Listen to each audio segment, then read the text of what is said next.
নমস্কার বন্ধুরা, জয়ন্ত কৃষ্ণে আপনাদেরকে স্বাগত। আজকে আপনাদেরকে একটি দারুণ টেকনিক দেবো টমেটো চাষে। এই কৃষক সর্বপ্রথম কিন্তু মাটিতে এভাবে টমেটো চাষ করতো।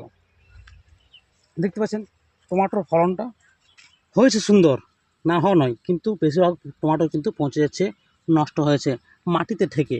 এই যে জলসেচ করছে, মাটিতে কিন্তু ঠেকে যাচ্ছে। দেখতে পাচ্ছেন টমেটোগুলো অধিকাংশই টমেটো কিন্তু নষ্ট হয়ে যাচ্ছে, পচে যাচ্ছে। তাতে কিন্তু কৃষক প্রচুর পরিমাণে ক্ষতিগ্রস্ত হচ্ছে। টমেটো হচ্ছে একই বীজ, এটাও সিনজেন্টা কোম্পানির সাউ বীজ, ফলন ভালো হয়েছে, কিন্তু বেশিরভাগই টমেটো কিন্তু পচে নষ্ট হয়ে যাচ্ছে। এই যে দেখতে পাচ্ছেন, এতে কিন্তু কৃষক প্রচণ্ড হারে ক্ষতিগ্রস্ত হয় এইভাবে টমেটো চাষ করে। তো এই কৃষককে আমি একটু আইডিয়া দিলাম যে একটা আপনি মাচান দিয়ে চাষ করুন, দেখুন ফলনটা কিন্তু আপনার দ্বিগুণ হবে। তো সেই অনুসারে কিন্তু কৃষক এই বছর ট্রাই করছে মাচান দিয়ে টমেটো চাষ করতে। তো আপনাদেরকে দেখাবো সে মাচান কীভাবে করছে। টমেটো একটু এই যে পাশেই কিন্তু মাচান দিয়ে টমেটো চাষ করছে। তো পরবর্তীকালে এখনও যেহেতু ফলনটা আসেনি, গাছ ছোটো ছোটো আছে, আপনাদেরকে আপডেট দেবো। তো চ্যানেলটি অবশ্যই সাবস্ক্রাইব করে রাখবেন পরবর্তী ভিডিও পেতে, কারণ কীভাবে টমেটো হচ্ছে, ফলনটা কত বেশি হচ্ছে, সেই সম্বন্ধে আপনাদেরকে কিন্তু অবশ্যই অভিজ্ঞতা করবো, জানাবো। দেখতে পাচ্ছেন কত ক্ষতি হয়ে যাচ্ছে, নষ্ট হয়েছে টমেটোগুলো।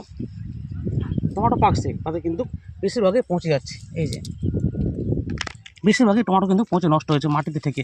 তো এইভাবে কিন্তু কৃষক চাষ করলে কিন্তু বেশিরভাগই নষ্ট হয়ে যায়। তো একটু খাটালি হবে, একটু খাটানি বেশি হবে, আর একটু মানে এই বাঁশ তার এই যে দিচ্ছে এই সাইডে বাঁশ তার খরচা হবে, কিন্তু তাতে কিন্তু আপনার এই যে টমেটো নষ্ট হবে না, তাতে আপনার ফলনটা বেশিই হবে। এই যে বাঁশ দেখতে পাচ্ছেন, বাঁশ তার দিয়ে এখানে মাচান করে এসে আর এই দড়ি দিয়ে সুতো দিয়ে গাছটাকে তুলে দিয়েছে।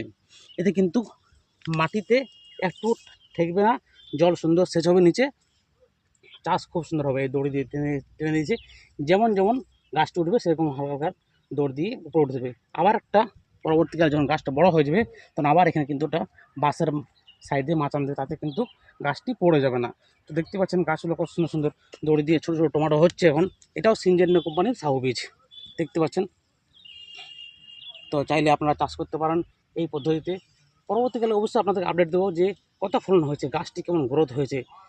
এই যে টেকনিকটা ইউজ করেছেন ইনি। তো এই মাচান করার জন্য একটু বেশি খরচা হয়েছে, বাঁশ তার দড়ি আর একটু লেবার কস্ট, তাতে টমেটোতে যে লাভ হবে সেখানে কিন্তু পূর্ণ হয়ে যাবে। আর এই বাঁশ তার পরবর্তী চাষের জন্য রয়ে যাবে। আপনি যদি এরপর অন্য কিছু চাষ করেন, সেই মাচানটা কিন্তু থেকেই যাবে।